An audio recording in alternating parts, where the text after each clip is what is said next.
Assalamu alaikum everyone and welcome to Bashundhara A4 Paper Presents Acing IELTS আমি হাসান মাহমুদ আছি আপনাদের সাথে আর আজকে আমি কথা বলবো IELTS লিসনিং টেস্ট পার্ট 4 নিয়ে এর আগের ভিডিওগুলোতে আমি IELTS লিসনিং টেস্ট নিয়ে কথা বলেছি লিসনিং টেস্টের বিভিন্ন পার্ট নিয়ে কথা বলেছি আজকের ব্যতিক্রম হচ্ছে না আজকে ফোকাসের বিষয় হচ্ছে IELTS listening test part 4 part 4 এ যে অডিও ফরম্যাটটি থাকে সেটি হচ্ছে একটি মনোলগ তার মানে এখানে একজন বক্তা থাকে আর এই মনোলগটি হয়ে থাকে সাধারণত একটি একাডেমিক সাবজেক্টের উপর যেমন ধরে নেওয়া যাক একটি ইউনিভার্সিটি লেকচার আজকে আমরা পার্ট 4 এ কিছু কোয়েশ্চেন সলভ করব সাথে সাথে দেখে নিব কিভাবে কি করতে হয় স্ক্রিনে লিসনিং টেস্ট পার্ট 4 এর কিছু কোয়েশ্চেনস আমরা দেখতে পাচ্ছি আমরা সবাই জানি পার্ট 4 এ 10টি কোয়েশ্চেনস থাকে শুধুমাত্র পার্ট 4 না লিসনিং টেস্টের যতগুলো পার্ট আছে সবগুলো পার্টে 10টি করে কোয়েশ্চেনস থাকে সো পার্ট 4 এ যে কোয়েশ্চেনগুলো থাকে সেগুলো হচ্ছে কোয়েশ্চেনস 31 টু 40 আজকে আমরা পার্ট 4 এর কিছু কোয়েশ্চেন সলভ করব প্রথমে বরাবরের মতো যে কাজটি করব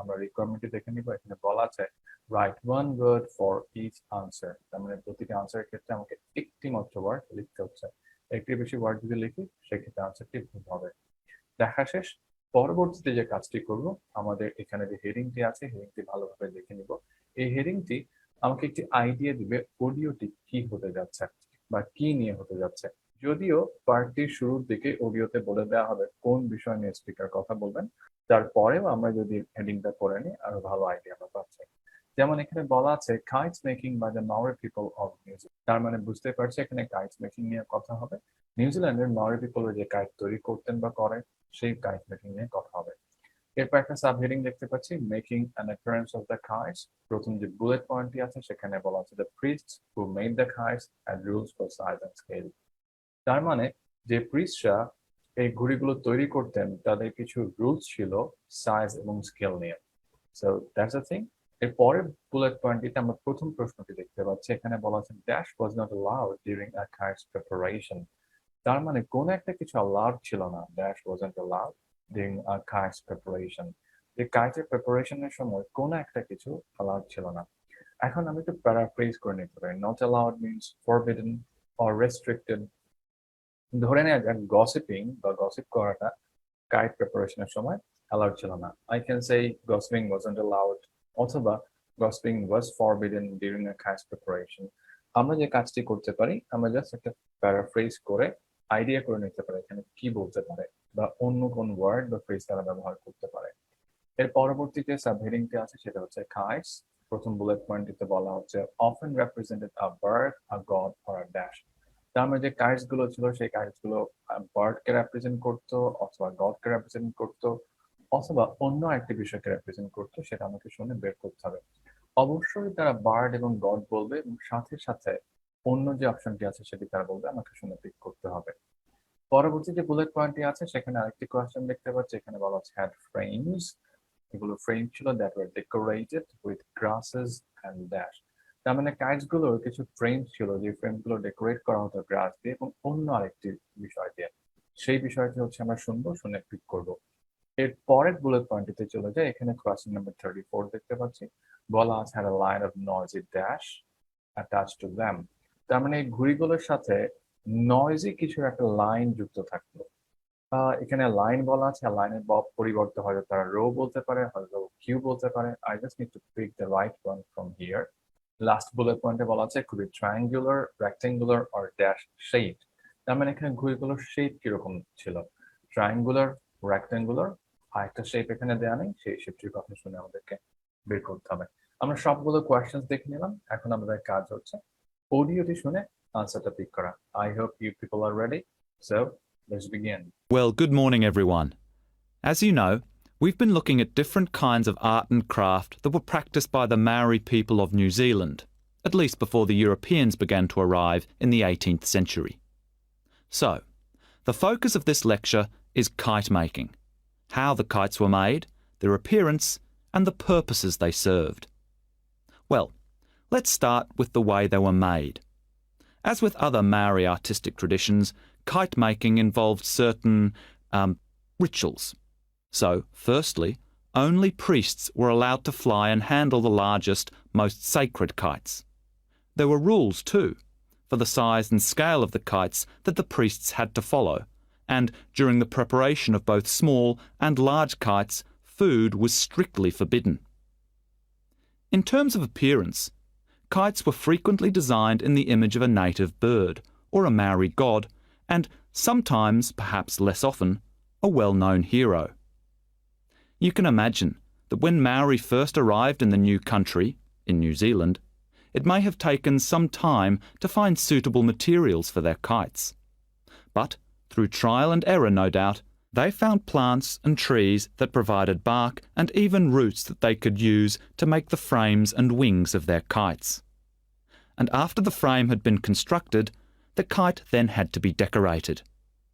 For this, the priests used long grasses, and these, when the kite was in the air, would stream along behind it. They also used a variety of feathers to add colour to their creations. Well, all this meant it was easy to see a kite in the sky, but you could also hear Maori kites.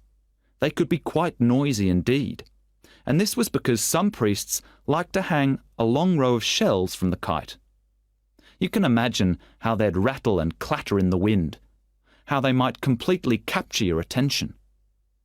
As I said before, the most common image was probably a bird, and that's the same for other kite-making cultures. But the kites were designed in particular shapes. So, there were kites that were triangular, rectangular, and also shaped like a diamond. And some of them were so large it would actually require several men to operate them. ওকে, আমরা শুনে নিলাম অডিওটি। আশা করি সবগুলো উত্তর আমরা পেয়ে গেছি। চলুন দেখে নেওয়া যাক উত্তরগুলো কি ছিল। কোয়েশ্চন নাম্বার 31 এর উত্তর ছিল ফুড। এখানে তারা বলে দিয়েছিল during the preparation of both small and large kites, food was strictly forbidden.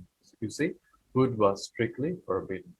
তার মানে ছোট অথবা বড় যে কোনো কাইট প্রিপারেশনের সময় ফুড স্ট্রিক্টলি ফরবিডেন ছিল। এখানে ছিল নট অ্যালাউড, কিন্তু অডিওতে তারা বলেছে was strictly forbidden. সো আনসারটি হচ্ছে ফুড। এর পরের যে কোয়েশ্চেনটি আছে এটা খুব সহজ ছিল। বার্ড, গড এবং আরেকটা জিনিসকে রিপ্রেজেন্ট করে, that is hero, HERO।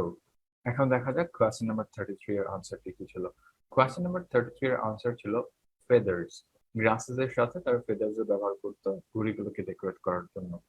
Decoration নিয়ে যে কথাটুকু ছিল এই ওডিওর মধ্যে যদি আমরা একটু দেখি, after the frame had been constructed, the kite then had to be decorated. For this, priests used long grasses, and these, when the kite was in the air, would stream along behind it. They also use a variety of feathers to add color to their creations. You see, they also use a variety of feathers to add color to their creations. So, answer to feathers. এরপরে had a line of noisy dash. আশা করি আপনি উত্তরটা পেয়েছেন। had a line of noisy shells. আনসারটি হচ্ছে shells. এইখানে অডিওর যে পার্টটুকুতে answer ছিল সেখানে বলে দেওয়া হয়েছিল they could be quite noisy indeed. They could be quite noisy indeed. They means that kites could be quite noisy indeed. And this was because some priests like to hang row of shells. You see, like to hang row of shells. Last one was quite easy. The answer was diamond. So আমরা দেখে নিলাম part 4 এর question টাইপগুলো কিরকম হয়ে থাকে বা question গুলো কিভাবে সলভ করতে হচ্ছে। সিম্পল একটা বিষয়, আমরা রিকোয়ারমেন্টটি খেয়াল করছি, তারপরে সাথে সাথে প্রশ্নগুলো খুব ভালোভাবে পড়ছি, প্যারাফ্রেজ করে নিলে অনেক ক্ষেত্রে আমাদের জন্য সেটা সহজ হয়ে যায় আনসারটা লোকেট করার। এখানে একটি বিষয় সবসময় আমরা খেয়াল রাখবো যে প্রতিটি বুলেট পয়েন্ট নিয়ে তারা আলোচনা করে, প্রতিটি সাব হেডিং তারা কাজ করে যাবে। তো সেক্ষেত্রে আমরা যদি বুলেট পয়েন্ট গুলো একটা পর একটা ওডিওর সাথে মিল রেখে সামনের দিকে এগোতে পারি ধারাবাহিকভাবে, প্রশ্নগুলোর আনসার বের করা খুব একটা কঠিন কাজ হবে না। আমরা একই সাথে দুটি বুলেট পয়েন্টের কিওয়ার্ডকে ফোকাস করতে পারি, যাতে করে যদি কোনো কারণে একটি কিওয়ার্ড মিস হয়ে যায় সেক্ষেত্রে পরবর্তী কিওয়ার্ডকে আমরা পিক করে আনসারটি কাছাকাছি যেতে পারি। আমরা পার্ট 4 এ কিছু কোয়েশ্চেন সলভ করলাম, দেখলাম কিভাবে কি করতে হয়। পার্ট 4 এ যে সমস্যাগুলো হয়ে থাকে তার মধ্যে অন্যতম একটি হচ্ছে পর্যাপ্ত পরিমাণ সময় না পাওয়া প্রশ্নগুলো পড়ার জন্য। কারণ পার্ট 4 এ 10টি কোয়েশ্চেন্স থাকে, তার সাথে আরও অনেক ইনফরমেশন থাকে, সব কিছু একসাথে 1 মিনিট সময় যেটা দেয়া হয় সেই সময়ের মধ্যে পড়তে আমাদের অনেক কষ্ট হয়ে যায়। সেক্ষেত্রে বাসায় একটা কাজ করতে পারি, প্রথমে পার্ট 4 এর কিছু কোয়েশ্চেন্স না, একটি সেট অফ কোয়েশ্চেন্স নিতে পারি, মানে 10টি কোয়েশ্চেন্স নিতে পারি পার্ট 4 এর। দেখতে পারি এই 10টি কোয়েশ্চেন্স খুব ভালোভাবে পড়তে আমার কতটুকু সময় লাগে। ধরে নিলাম প্রথমবার আমার এই 10টি কোয়েশ্চেন্স পড়তে সময় লাগলো 2 মিনিট। এখন আমি নিজেকে একটা চ্যালেঞ্জ ছুড়ে দিব যে পরবর্তীতে আমি পার্ট 4-এর আরেকটি টেস্টের পার্ট 4-এর 10টি কোয়েশ্চেন্স পড়ব। এখানে আমি 10 সেকেন্ড সময় কম নেওয়ার চেষ্টা করব। তার মানে সেকেন্ড টেস্টটিতে আমি সময় নিচ্ছি 1 মিনিট 50 সেকেন্ড। এইভাবে যদি আমি 5 থেকে 10টি সেট অফ কোয়েশ্চেন সলভ করতে পারি বা পড়তে পারি, দেখা যাবে এই 5 থেকে 10টি টেস্টের কোয়েশ্চেন পড়ার পরে সময়ের সাথে যে আমার যে প্রবলেমটা হচ্ছিল সেটা কেটে যাবে। আরেকটি অভিযোগ আমরা প্রায়ই পাই যে পার্ট 4-এ গিয়ে বক্তার ফ্লুয়েন্সি অনেক বেশি থাকে, মানে স্পিডটা অনেক বেশি থাকে, সেই ক্ষেত্রে বোঝার সমস্যা হয়। আর যেহেতু মনোলগ থাকে, একজন বক্তা থাকে, একটানা বলে যেতে থাকে, সেক্ষেত্রে আরও প্রবলেমেটিক হয়ে দাঁড়ায়। এক্ষেত্রে একটা কাজ করতে পারি, আমরা অডিও স্পিডটা একটু বাড়িয়ে দিয়ে প্র্যাকটিস করতে পারি, 1.25 বা 1.5 দিয়ে প্র্যাকটিস করে দেখতে পারি। এটা অনেকের ক্ষেত্রে দেখা গেছে যে অনেক লাভবান হন। সবশেষে আমরা আরেকটি কাজ করতে পারছি, আমরা 7 দিনের একটি ইন্টেন্সিভ প্ল্যান করে নিতে পারি, যেখানে শুধুমাত্র পার্ট 4-এর কোয়েশ্চেন্সগুলো নিয়ে আমরা কাজ করব, যাতে করে পার্ট 4-এর কোয়েশ্চেন্সগুলোর সাথে আমরা খুব বেশি ফ্যামিলিয়ার হয়ে যেতে পারি এবং অ্যাসোসিয়েটেড প্রবলেমগুলো আইডেন্টিফাই করে আমরা নিজেরাই সলভ করতে পারি। So that's all for today. See you again with another video lesson next week.